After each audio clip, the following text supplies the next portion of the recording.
We're here on one of the first cycle routes that we're going to be launching throughout London. They're going to be called Cycle Superhighways, and they're going to be ways of getting people on cycles to go on continuous routes that are going to be emphatically marked out, taking people from the outer boroughs of London into the centre in a radial pattern. The key thing is to convince people that this is somewhere where motorists can expect to find cyclists. And motorists can't just shovel the cyclists out of their way. This is somewhere, a road, a highway, where you're just going to find loads of people on their bikes. And that's the name of the game. London is a metropolis, and more people are using bikes, not only as a form of exercise, but also as a reliable, cheap, and environmentally friendly way to commute to and from work. Transport for London is investing a record £111 million in cycling in London this year. The money is being spent on initiatives like Cycle Superhighways, the London Cycle Hire Scheme, and improving parking and road conditions for cyclists. The Cycle Superhighways initiative hopes to accommodate the rising trend in the number of people commuting by bike. They will form a set of 12 routes using some of London's main roads, forming a safe and fast network that is both a continuous and convenient way of getting by bike from outer London into central London. One of the first superhighways to be completed will be from Merton to the city and will closely follow the Northern Line tube route via the A24 in an effort to encourage commuters to cycle. This route is already a popular route to cycle to work, with up to 500 cyclists an hour during the morning peak hours. Initially, 2 routes will be in place by summer 2010, with the following 10 routes delivered as part of a rolling programme. The second route will be from Barking to Tower Gateway and cover a distance of 7.5 miles, encouraging commuters to avoid driving into central London and use their cycles instead.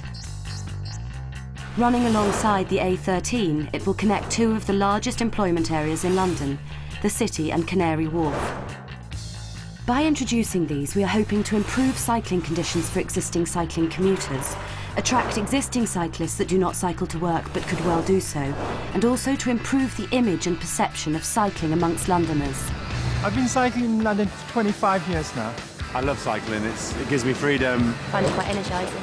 It's reliable, it's much cheaper. I don't cycle in London because I think it's too dangerous. You'll be cycling along a main road sometimes and the cycle lane will just end.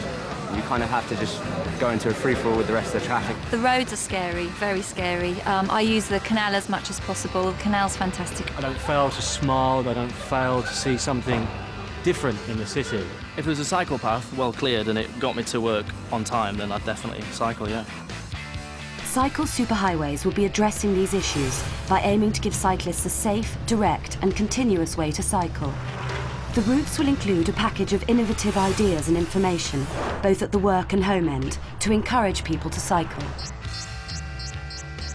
One key measure will be the Superhighways branding, which will include signage and road markings, making the route easy to follow and impossible to get lost. You know, if it can be clearer, brighter, and just easier for cyclists, then yeah, I'm sure it's got to be a good thing. I choose my routes. The thing about cycling is, unless you know London, it's very hard for a cyclist. So it'd be really good to offer incentives, such as for companies to install showers and changing rooms for employees. A series of smarter travel ideas will include group cycle training and workplace grants for cycle facilities. The other thing that I think is a bit of a problem is parking, which sounds ridiculous, but there's not enough places to park. One measure that will be increased is the amount of cycle parking available on the routes. An increase in bike parking stands will be visible in both residential areas and within the central London area to create a safe and secure way of parking commuters' bicycles. Finally, all superhighways will be continually checked for holes, bumps and other deterioration to keep them fully operational for many years to come. We hope by introducing superhighways into central London, it will significantly change the attitudes and commuting habits of hundreds of thousands of London commuters and help create a cycling revolution.